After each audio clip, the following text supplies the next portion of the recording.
August 28, 1963, was a beautiful summer day. It was warm and sunny, without a drop of rain to fall in the crowd. And if the 250,000 people gathered for the March on Washington remember it being hot, it wasn't because of the weather. The temperature never rose above 83, but the imagination of the public was on fire. Martin Luther King Jr. stood at the podium. He was the last speaker for the evening, after a long afternoon of speakers and singers. He could see the people gathered around the Lincoln Memorial, dipping their feet in the reflecting pool, holding signs, waiting for him to deliver a speech that would change American history. But Dr. King had a problem. He had been up all night, writing, crossing out words, and reworking his speech. He was trying to cover all the issues he had discussed with his advisors, issues of freedom, oppression, and independence. 7 advisors in total had stayed overnight at the Williard Hotel with Dr. King, all trying to add their input into King's final speech. For the most part, Dr. King delivers a speech, as it was intended, from his notes. In fact, you can see him reading from the lectern in this historic footage. Go on YouTube and check it out. He scans through the pages of what they prepared the night before, but after 6 paragraphs of reading, Dr. King hesitates. He looks up and hears a voice in the crowd. A gospel singer, a friend of King, Mahalia Jackson, shouts at him, "Tell him about the dream." And he does. Martin Luther King Jr. pushes aside his notes. He abandons the ending of the speech he was giving, which had a more politically driven ending. Then he delivers on a dream he had been building while he toured America. Clarence B. Jones, author of Behind the Dream and one of King's closest advisors, leaned toward one of the marchers and said, "These people out here today don't know it yet, but they're about to go to church." You're listening to The Reengineered You. This is a podcast about self-empowerment and all the myths, lies, and misconceptions we tell ourselves. Then we use science and history to bust those myths and re-engineer a better you. I'm your host, Todd Laments, and I'm joined by researcher, writer, introvert, Joe Anthony. Good evening, Todd. How are you tonight, Joe? I'm doing good. Procrastination and Martin Luther King. Tell me how this works out. It's something we delayed writing for a long time, purely out of laziness. Well said. Procrastination is the longest 4-letter word in the world of business. Being a chronic procrastinator is like having a curse on you. And whenever you underdeliver on a project or you flub in a meeting, everyone will assume it was your lack of preparation on your part. They assume you were procrastinating, and they judge you for it, don't they? People treat procrastination like it's a lack of willpower on your part, as if procrastination is a weakness, one that you are stuck with until the day you die. Then they bury you in a half-finished coffin. Today, we're exploring the science of procrastination. First, we'll examine the myth that procrastination is always a bad thing. We'll discuss how you can use procrastination to your advantage, and how procrastination may have been given Dr. King the best speech of his career. Then we're going to look into the myth that procrastination is a shameful flaw in your character. We'll look at why we procrastinate, what happens to our brain when we enter procrastination mode, and what makes us chronic procrastinators.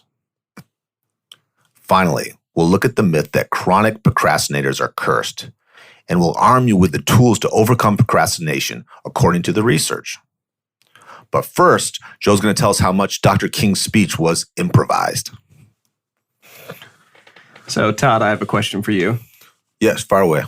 Have you ever done a project at work where you had 6 or 7 people giving you input all at once? No. Something you may have experienced at Toastmasters is feedback from 6 or 7 people. Yes, many times. That's the cheat, is we're both in the same organization, the speaking organization, Toastmasters.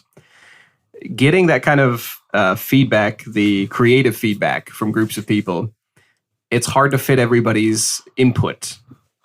If you consider the source, first of all, and you eliminate certain people who you don't value their opinion or think that they have the skill or intelligence to be giving you feedback in the first place, Right, right. Who is this person to be giving me feedback? Now imagine all 6 or 7 are well-trusted, intelligent sources, and they all want their input to be taken. And if you don't put it in your speech, it's ruined.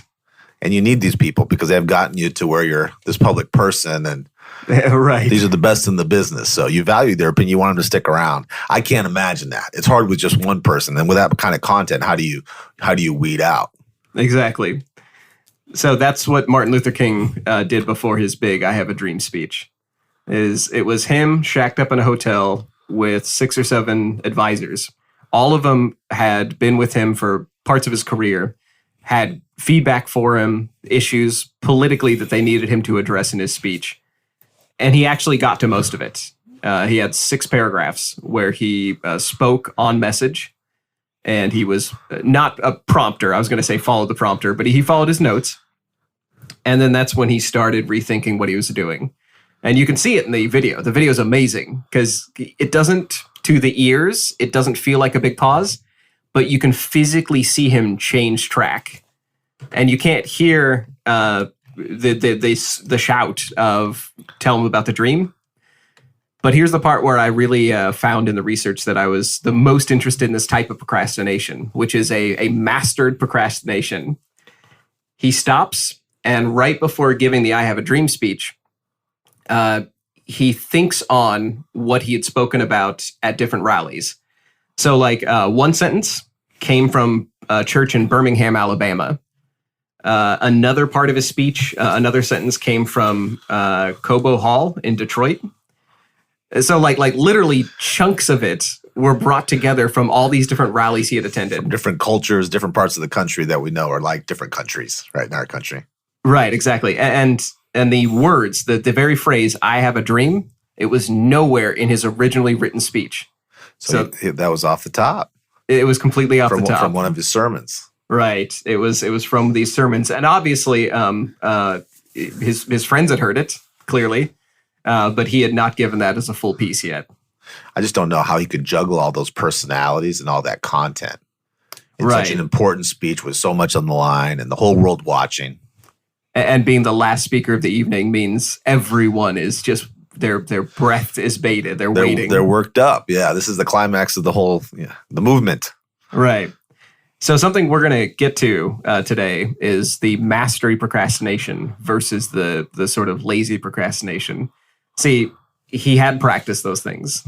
So he had the mastery. He already had put in the hours. His procrastination was more about, coming up with it right at the night before.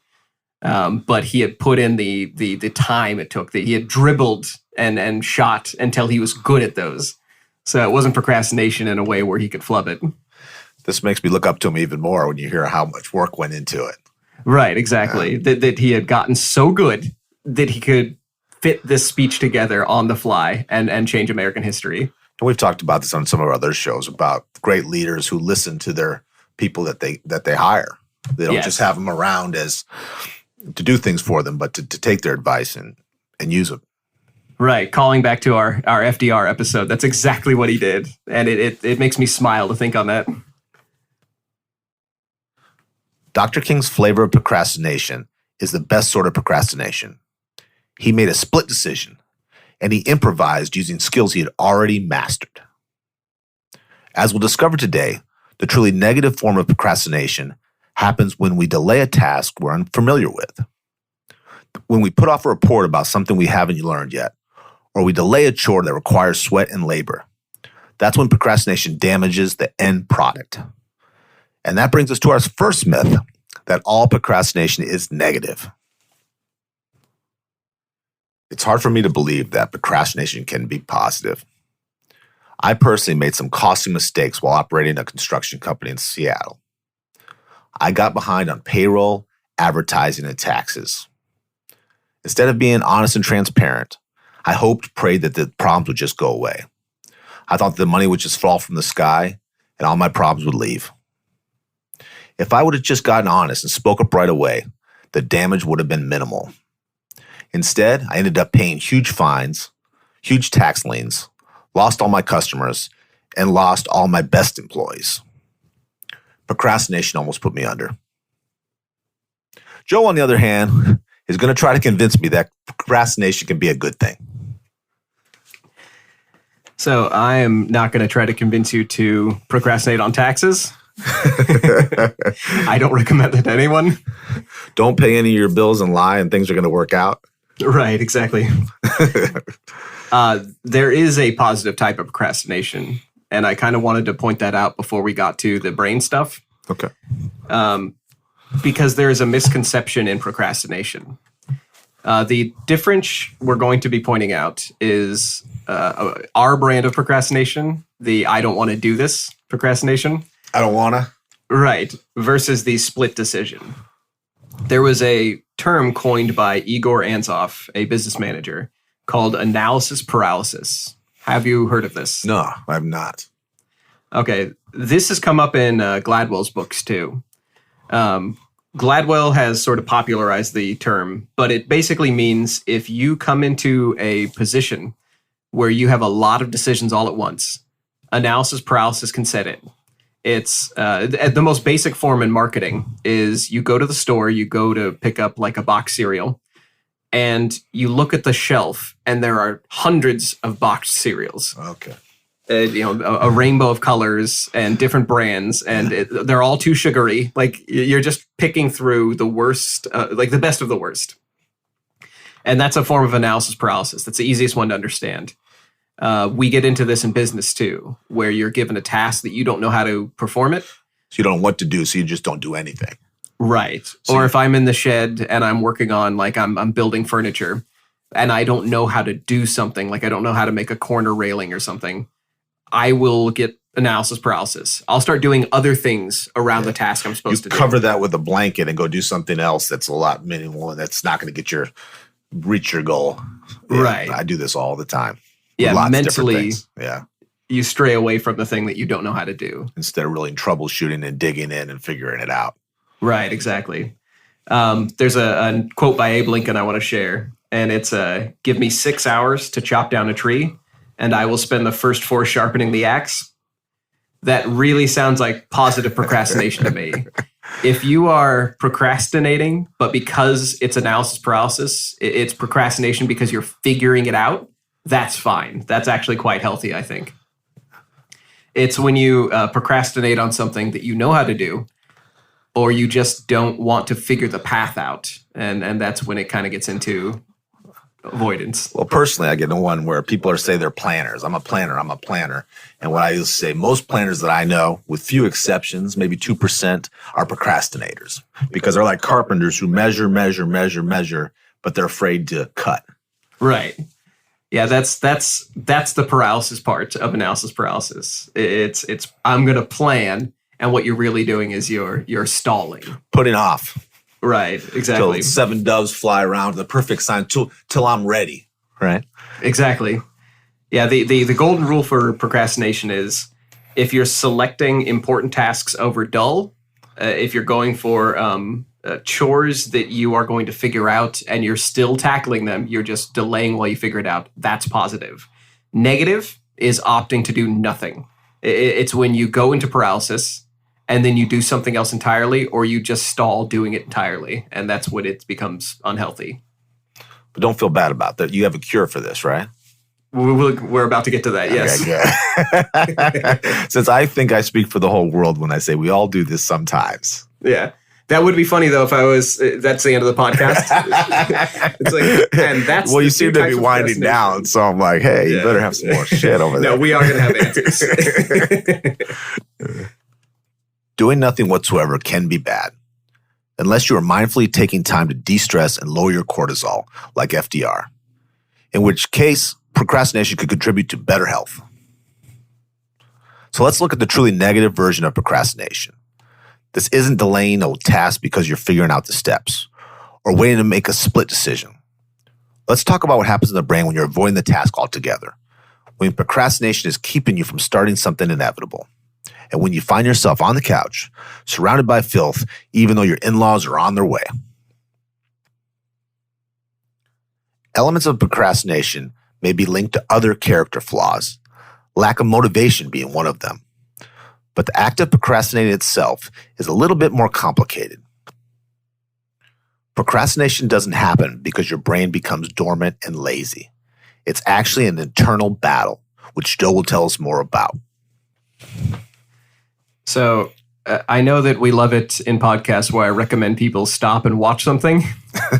It's annoying. Yeah, but I'm going to do exactly that. I'm going to annoy everybody. So there's a YouTube video put out by PBS, and it's called "Are You a Chronic Procrastinator?"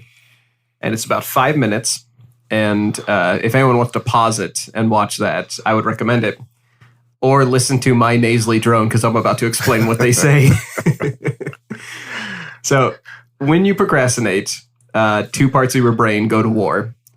There's the prefrontal cortex. So if you put your palm over your head, that basically covers the prefrontal cortex, like your forehead right there. And what that section of your brain does is its executive functions. It's planning, problem solving, paying attention. So if you're on the treadmill and you're thinking about all the stuff you have to take care of today, that's your prefrontal cortex. And that goes to battle with something called the limbic system. And that's near the middle and spine of your brain, or spine of the brain, the base of the brain. And that is emotional rewards, motivations, and rewards in general. So watching Netflix, checking funny cat videos on YouTube, that's all limbic system. Food pleasure. Yes, it's generally emotional pleasure rewards. And we share that with most other creatures on the earth, mammals. So everybody basically has this system. And what happens is your prefrontal cortex says, come on, man, let's do this task. And your limbic system recognizes there's no reward in that task. Slams on the brakes. It slams on the brakes. I see, so they're pulling on that. Okay. I am not going to feel emotionally rewarded doing the dishes. I'm not going to get off this couch, turn this off, turn this music, stop eating this food to go do something. Right. Whatever I'm enjoying now. Or if it's something you don't know how to do, you still have to figure out the steps. Your limbic system kicks in and says, no, let's do something enjoyable. And that's where the battle begins. So if you're having that battle, what you're basically have happen is you're deciding that future you will be better equipped to deal with the task. There is a quote from the University of Sheffield that came through the New York Times. The quote is by Dr. Fuchsia Swari, and it is what I'm talking about. It's addressing the future you having to solve the problems of past procrastination you. So the quote is, "The future self becomes the beast of burden for procrastination. We're trying to regulate our current mood and thinking our future self will be in a better state. They'll be better to handle the feelings and insecurities of frustration with the task, that somehow we'll develop these miraculous coping skills to deal with these emotions that we just can't deal with right now." And that can be, in that quote, it says the emotions of what we can't deal with right now. Oftentimes that emotion is just boredom.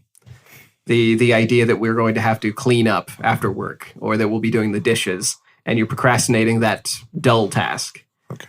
You're really just pushing it onto future you to be better equipped, which you won't be. You're waiting for a more shiny object to come through, more interesting. Right. Or you're really just thinking, future Joe or future Todd will be ready for this. I am not right now. And somehow, me, when I'm more tired in an hour, will somehow be better equipped. I think I got you. So I'm procrastinating about doing the dishes. It's because I think future Todd, an older Todd, will be able to handle it better. Right.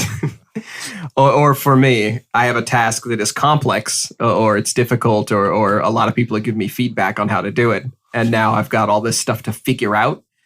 And I think future me surely will be able to figure this out, whereas present me just wants to watch Tiger King on Netflix. Yeah, so even if you know very well that can't be that hard. Everyone else in the world has done it. How hard can this task be?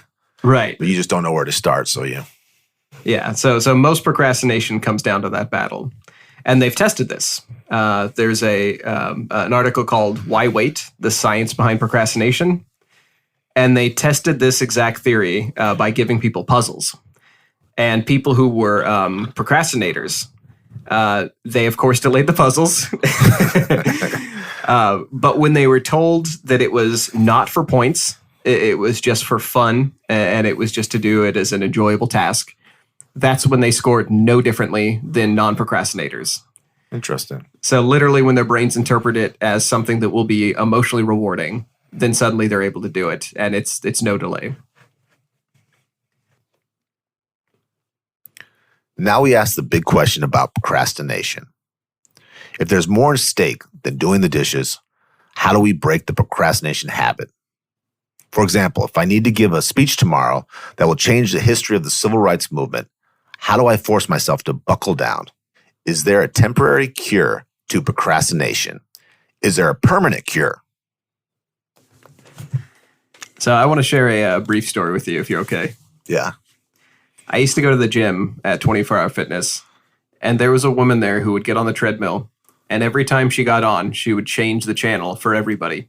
All the TVs? All the TVs. She didn't know how to go up and change it at the front. She used the remote, and the remote would switch all of them, and she would put it on Days of Our Lives.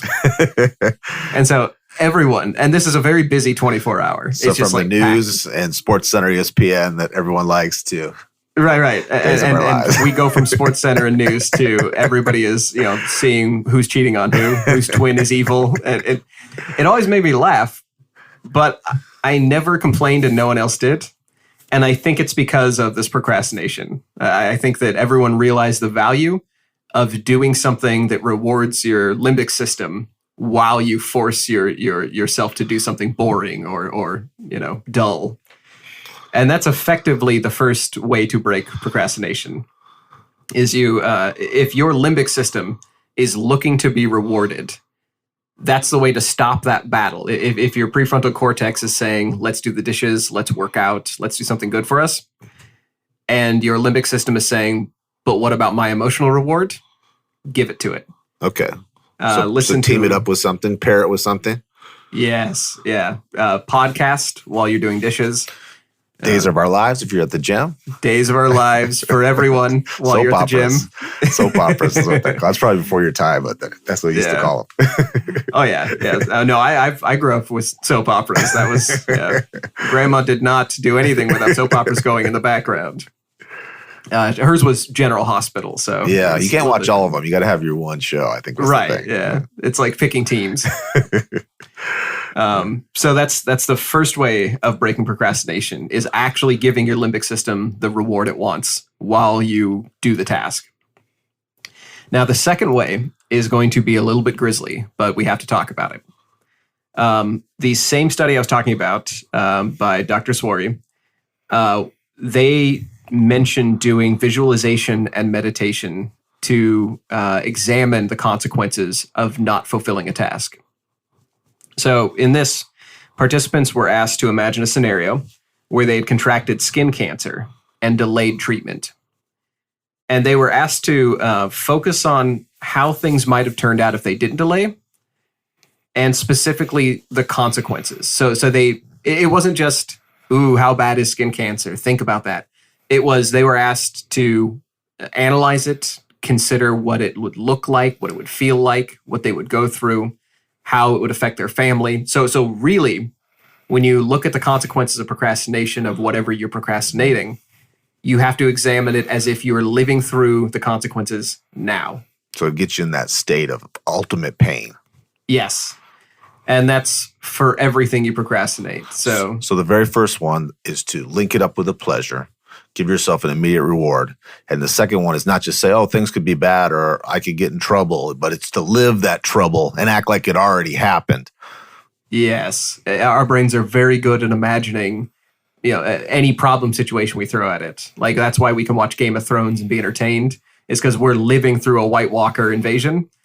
Turn that part of your brain to useful things like imagining what happened. For instance, for your story, if you procrastinated taxes and your business and what would happen if you didn't get payroll done. I like both of them. I like the first one because of the pleasure part, and the second one I can see because if you really do play it out in a very stoic way, it's going to make you take some action because you don't want it to go that far. Yeah, it's worse to not do something than it is to do something always. Waiting never works. Things don't get better with time, right? Absolutely. Problems don't get better with time, that's for sure. Personally, in my life, after reading these articles, I found that I like the first one the limbic rewards while I'm doing something dull. I really enjoy that for running and dishes now.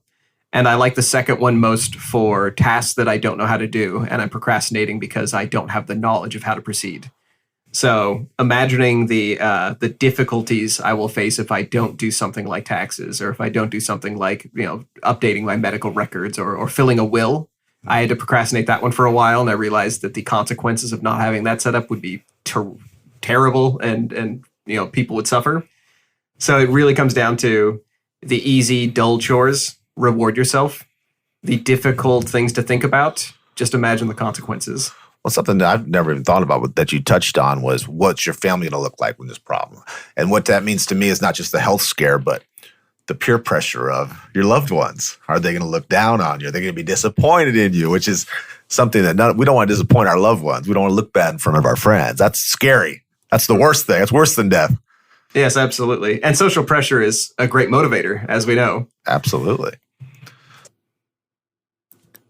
Dr. King's speech might have been improvised in part, and we know for a fact he was working on it to the very last minute.